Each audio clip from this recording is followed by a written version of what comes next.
దేవుని పరిశుద్ధ గణనామానికి మహిమ కలుగును గాక. ఆమేన్.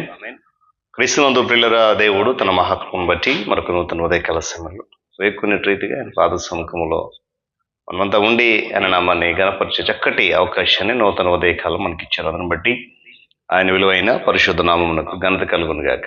క్రీస్తునందు ప్రియులైన దైవజనులు, స్నేహితులు, విశ్వాసులు, సహోదరి సహోదరులు ఈ కార్యక్రమాన్ని వీక్షిస్తున్న ఆత్మీయులందరికీ కూడా యేసుక్రీస్తు వారి ప్రశస్తమైన నామంలో ఉదయకాలపు శుభములు మరియు రెండు వందనాలు తెలియజేస్తున్నాను. ఎంత బాగున్నారు కదా, చాలా సంతోషం. రండి, ఈ దినం కూడా ప్రేమతో మిమ్మల్ని ఆహ్వానిస్తుంటున్నాను. అనుదిన అభివృద్ధి ఉదయకాలపు ధ్యానాలటువంటి ఈ ఆధ్యాత్మిక కార్యక్రమంలో నాతో పాటు పాలుభాగస్తులే దేవుని వాక్యాన్ని ధ్యానించండి, దైవ దీవెనలు పొందండి. బైబిల్స్ దగ్గరలో ఉన్నాయి కదా, తెరిచి చూడండి.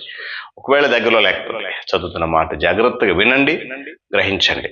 నేటి దిన ధ్యాన వాక్యంగా హెబ్రీయులకు రాసిన పత్రిక 10వ అధ్యాయము 20వ వచనంలో ఒక మాటను చదువుతా ఉన్నాను.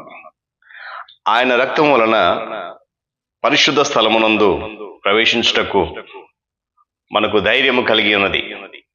దేవుడు తన పరిశుద్ధ లేఖన మాటను మన కొరకు దీవించును గాక. ప్రార్థన చేసుకుందాం. బహోన్నతుడ, సర్వాధికారి, మహా కృపగలవాడు, నీకు వందనాలు. తిరిగి నూతన ఉదయకాలం వేకునే రీతిగా ఈ పాద సముఖంలో మేము ఉండడానికి చక్కటి అవకాశాన్ని మీకు ఇచ్చారు. ఆధ్యాత్మిక కార్యక్రమాలు అనేక సత్యాలు నేర్చుకున్నటువంటి ధన్యత మాకు ఇచ్చారు. మీకు వందనాలు. ఈ దినమంతా నిరేకరించడం దాయబోతున్నందుకు వందనాలు. ఈ కార్యక్రమం మరింత బలపరచండి. మీ నామం ఘనత కొరకు దీవంతో నింపండి, మహిమ మీరు పొందండి. యేసయ్య నామమున అడుగుతున్నాం తండ్రి, ఆమేన్. ప్రియులారా, కొరింథీ సంఘానికి పౌలు చక్కటి రేఖ రాసు ఇలాంటి మాటలు చాలా రాశాడు అక్కడ విజ్ఞాపన గురించి. తిరిగి హెబ్రీ పత్రికలో 10వ అధ్యాయం వచ్చేసరికి నేటి విశ్వాస జీవితంలో జీవిస్తున్నటువంటి ప్రతి ఒక్కరు, లేక క్రైస్తవులుగా పిలువబడుతున్న ప్రతి ఒక్కరికి కూడా దేవుని పరిశుద్ధ స్థలమునకు వెళ్ళడానికి ఒక ధైర్యం వచ్చింది. ఆ ధైర్యం ఎలా వచ్చిందనంటే, ప్రభు మన కొరకు రక్తము చిందించడం ద్వారా అనేటువంటి ఒక చక్కటి విషయాన్ని ఇక్కడ జ్ఞాపకం చేస్తున్నాయి. ప్రత్యామ్నాయం ఇచ్చేటువంటి విజ్ఞాపన చేయడానికి ప్రభు మన పక్షాన నిలబడ్డాడనే విషయాన్ని కూడా జ్ఞాపకం చేస్తున్నాడు భక్తుడు పౌలు. ఈరోజు చాలా మందికి విజ్ఞాపన అంటే ఏంటో తెలియదు. పౌలు ఏమంటే విజ్ఞాపన గురించి తెలుసుకో. అసలు విజ్ఞాపన అంటే ఏంటండి అనేటువంటి ఒక ప్రశ్న కనుక వస్తే, ఇతరుల పట్ల మన సొంత సానుభూతిని మన సొంత ఆలోచనలను తీసుకుని వెళ్ళి దేవుని సన్నిధిలో వివరించి మనకు అడిగిన వాటన్నిటినీ చేయమని చెప్పి ఆయనను ఒత్తిడి చేయడం కాదు విజ్ఞాపన అంటే. మనము పొందవలసినటువంటి శిక్ష, మనము అనుభవించినటువంటి బాధ, మనము పొందుకోవాల్సినటువంటి శ్రమ యేసుక్రీస్తు ప్రభువారు భరించి ప్రత్యామ్నాయంగా నిలిచినందువలననే మనం ఇప్పుడు దేవుని సమీపించగలుగుతున్నాం.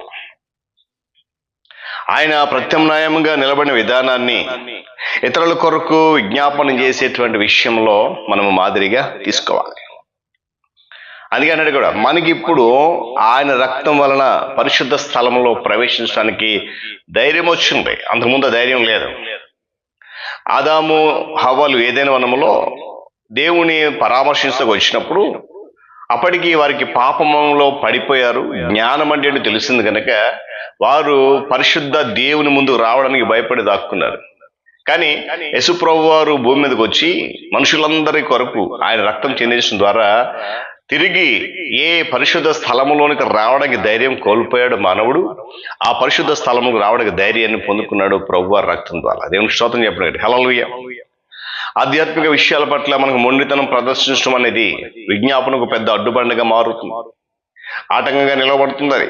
ఎందుకంటే మన సొంత విషయాల పట్ల మరియు ఇతరుల పట్ల సానుభూతి చూపి ఆయా క్రియలకు పశ్చాత్తాపం అక్కర్లేదు అనేటువంటి తలంపులో ఆధ్యాత్మిక విషయాల్లో మొండితనం చూపించడం క్రిందకే వస్తుంది.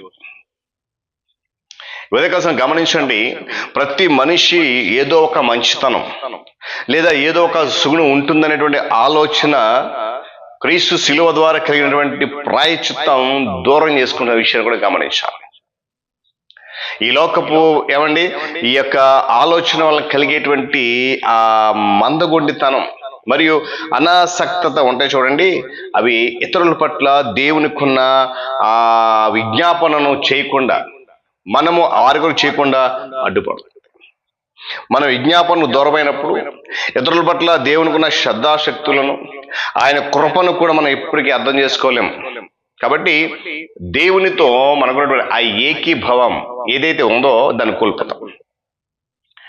దేవుని ఉద్దేశాలతో మనం ఏకీభవించినప్పుడు ఏమండి, మన విజ్ఞాపన చేసినప్పుడు అవి దేవుడు కోరుకునే విజ్ఞాపనగా ఉండదు, కానీ మనల్ని మనము హెచ్చించుకున్నట్టుగా ఉంటుంది. అక్కడ ఎప్పుడైనా ఒకటి గమనించాలి, మనం అందరం కూడా దేవుని సన్నిధిలో మనము తగ్గిపోవాలి, ఆయన హెచ్చించబడాలి. యోహాను భక్తుడు అదే అన్నాడు, నేను తగ్గవలసి ఉన్నది, ఆయన హెచ్చవలసి ఉన్నది. వీళ్ళు ఉదయకాలం గమనించండి, మనము ఎప్పుడైతే మన సొంత ఆలోచనలను, ఇతరుల పట్ల మన సానుభూతిని పట్టుకొచ్చి దేవుని మీద రుద్దుతూ దానిని చేయమని అడుగుతామో, ఆయన శిలువ ద్వారా చేసిన ప్రాయశ్చిత్తాన్ని మనం దూరం చేసుకుంటాం. రెండోది ఏంటంటే, మన విజ్ఞాపనకు దూరమైనప్పుడు ఇతరుల పట్ల దేవునికి ఏవైతే శ్రద్ధ ఆసక్తులు ఉన్నాయో ఏమండి, ఆయన కృపను మనం అర్థం చేసుకోలేము. కాబట్టి ఆ ఏకీభావం కోల్పోతాం. దేవుని ఉద్దేశాలతో మనం ఏకీభావం లేకుండా మనం చేసిన విజ్ఞాపన ఆయన సన్నిధికి చేరదు. గమనించిన ఉదయకాల సమయంలో. కాకపోతే అక్కడ మనల్ని మనమే హెచ్చించుకుంటూ పొగుడుకున్నట్టు ఉంటుంది. గమనించండి, యేసుక్రీస్తు ప్రభువారు సిలువలో చేసినటువంటి ప్రాయశ్చిత్తాన్ని మనం గుర్తించాలి. ఆ త్యాగాన్ని మనం మరలా స్మరించాలి. అలా గుర్తించినప్పుడు మన స్వభావంలోనూ మన అభిరుచుల్లోనూ సమూలమైనటువంటి మార్పు అనేది చోటు చేసుకుంటుంది. ఆయన చేసిన ప్రాయశ్చిత్తాన్ని మనం ఎప్పటికీ గుర్తించలేకపోతే కనుక మన స్వభావంలో మన అభిరుచులు ఎలాంటి మార్పు రాదు. ప్రత్యామ్నాయంగా నిలిచేటువంటి విజ్ఞాపన అంటే ఇతరులకు మనం చూపించేటువంటి సానుభూతి స్థానంలో వారి పట్ల దేవునికి ఉన్న శ్రద్ధాశక్తుల్ని ప్రత్యామ్నాయపరచడం అని అర్థం. అందుకే యేసుక్రీస్తు ప్రభువారు మనందరికీ ఏమండి రక్షణ విమోచన అనుగ్రహించి మనకు దేవునికి మధ్య ప్రత్యామ్నాయంగా ఏమండి నిలిచేటువంటి విజ్ఞాపన చేశాడు ఆయన. ఈరోజు మనం అందరం కూడా ఒక ఆలోచన చేయాలి, ప్రశ్నించుకోవాలి. నేను మొండిగా ఉన్నానా పరిశుద్ధత విషయంలో, విజ్ఞాపన విషయంలో మొండితనం కలిగి ఉన్నానా, లేదా ప్రత్యామ్నాయంగా ఉన్నానా? మనము దేవుని బిడ్డలకి ప్రత్యామ్నాయం పరులుగా ఉండాలనేది దేవుని యొక్క ఆశ. లేక దేవునితో నేను అన్యోన్యత పోగొట్టుకున్నానా, లేదంటే ఆయనతో సంపూర్ణ అన్యోన్యత కలిగి ఉన్నానా, లేక నేను నా ఇష్టానుసారంగా ప్రవర్తించుకుంటాననుకుంటున్నానా, లేక దేవునితో ఏకీభం కలిగి ఉండాలి? ఇలాంటి ప్రశ్నలు ఉదయకాలం మనం వేసుకుంటే కనుక భక్తుడు పౌలు చెప్తున్నట్లుగా ఆయన రక్తం వల్ల మనకి ఏదైతే ధైర్యం వచ్చిందో ఆ ధైర్యము అనేకులను ప్రభు దగ్గర తీసుకొచ్చి ఒక ప్రత్యామ్నాయంగా నీవు నేను ఉండాలని కూడా ప్రభు కోరుకున్నాడు. కనుక మనం చేసే విజ్ఞాపన ఎలా ఉంటుందో తెలుసుకోవాలి. ముందు ఆ విజ్ఞాపనను హృదయపూర్వక మరలా నేను చెప్తున్నాను, మన సొంత అభిప్రాయాలు, సొంత విషయాలు, సానుభూతిని ఆయన మీద రుద్దొద్దు.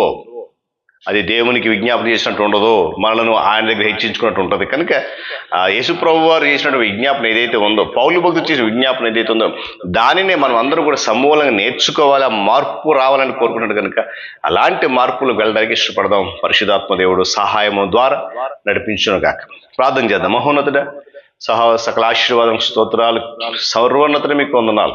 తిరిగి నూతన ఉదయకాల సమయంలో విలువైన మాటలు విన్నాం. నిజమే నాయన, నీ ప్రియకుమారుడు మా రక్షణ యేసుక్రీస్తు ప్రభువు వారు భూమి మీదకి వచ్చి మందరి కొరకు రక్తం చెందించడం ద్వారా మాకు మిమ్మల్ని సమీపించేటువంటి ధైర్యం వచ్చింది, మీ స్థలంలో ప్రవేశించగల అర్హత మాకు వచ్చింది. ఆ విషయాన్ని మేము గ్రహించడానికి కృప చూపించండి. గ్రహించిన విషయాలను అనేకులతో పంచుకొని నాయన ఆ ప్రత్యామ్నాయమైనటువంటి ఆ మార్గాన్ని, విజ్ఞాపనను మనం తెలుసుకుని ప్రార్థించే కృప దయచేయండి. ఇతని మాటలు వింటున్న బిడ్డలు అందరి జీవితం ఫలభర్త మార్చండి. ఘనత, మహిమ, సమస్త ప్రభావాలు మీరు పొందండి. యేసు నామములో ప్రార్థన అడుగుతున్నాం తండ్రి, ఆమేన్. త్రియేక దేవుని దీవెన, ఆయన సన్నిధి కాపుదల సదాకాలము మనందరికీ తోడైన నడిపించును గాక. ఆమేన్.